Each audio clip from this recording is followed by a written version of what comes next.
There's a guy I'll call Greg. Greg's church did a big Easter push every year. Printed cards, ran social media ads, pastor preached a series in the weeks leading up to it, specifically designed for people who didn't normally attend. The whole thing was well done, genuinely good, and every year the attendance numbers went up on Easter Sunday. And every year Greg took a stack of invite cards and put them in his glove compartment, and never gave a single one to anybody. Not because he didn't want to invite people, but because handing someone a card felt like handing them a sales pitch. Felt like he was recruiting for something, and he couldn't figure out how to make it feel natural, so he just didn't.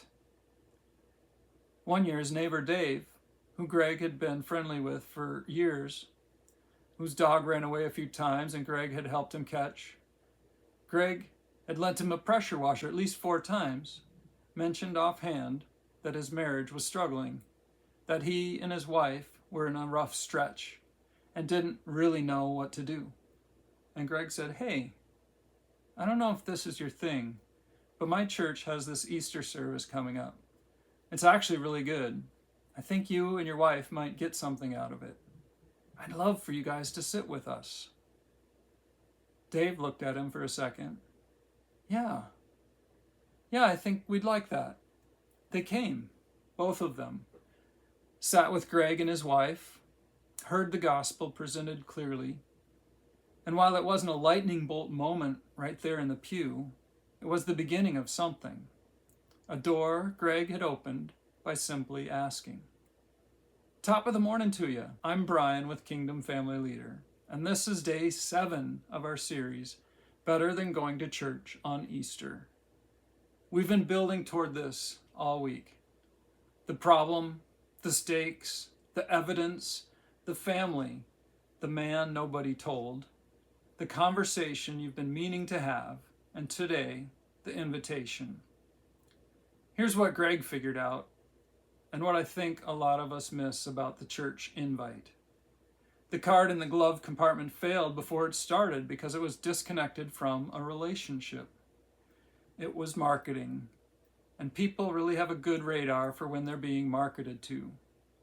But Greg's invitation to Dave worked, and it worked instantly, because it came wrapped in 3 years of a real relationship. Pressure washer loans, a runaway dog, showing up, and then one moment of genuine honesty. I think you might get something out of this, and I'd love for you to sit with us. That last part matters more than people realize. Not just come to my church, but come sit with me. I'll be there. You won't be walking in alone. You'll have someone who knows you, who invited you, who actually wants you there. That changes the entire experience for the person walking through the door. Easter Sunday is the single best Sunday of the year to extend that invitation. The music is better, the message is focused, the room is full of energy, and there is something about the resurrection story, told well, in a room full of people who believe it, that has a way of getting through to people who've been keeping God at arm's length. But only if someone who knows cared enough to ask. Greg told me later that the hardest part wasn't the asking. It was the moment right before the asking, when he almost let it go. David mentioned the marriage stuff, and there was a pause, and Greg had the thought, I could say something about church.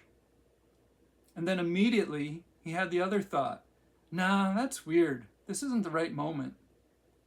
And he almost went with the second thought. He almost said something generic and moved on. But something, he said it felt like a nudge, made him say it anyway. Made him push through the awkward and just ask. And Dave said, yes. Greg said, I've handed out exactly 0 of those cards over the years, and I've had one conversation like that one, and Dave came to church. The card never worked. The relationship did. The invitation to church is not a strategy. It's an expression of something that already exists between 2 people. If the relationship is real, if there's genuine history, genuine care, genuine friendship, then the invitation is a natural extension of that. It's not weird. It's not pushy. It's just, I care about you, and this matters to me, and I want to share it with you. If the relationship isn't there yet, if you're thinking about handing a card to someone you barely know, the answer isn't a better card. The answer is to build the relationship first. Invest. Show up. Be the kind of man whose invitation means something because of who you are. Easter comes every year. There will be another one, but the relationships you build between now and then, those are what make the invitation land. Think about the name you wrote down on day 5. Is there a version of Greg's conversation available to you this week? Not a card, not a text with a link, a real conversation. Hey, I'd love for you to come sit with us on Easter Sunday. If yes, have it this week before Sunday. If the relationship isn't there, that's okay.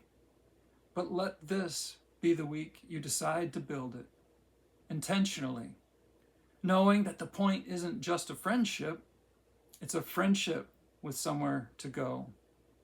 Tomorrow we're talking about what comes after Easter Sunday, because the real test isn't whether you show up on Sunday, it's whether you're still showing up the Sunday after. You be blessed.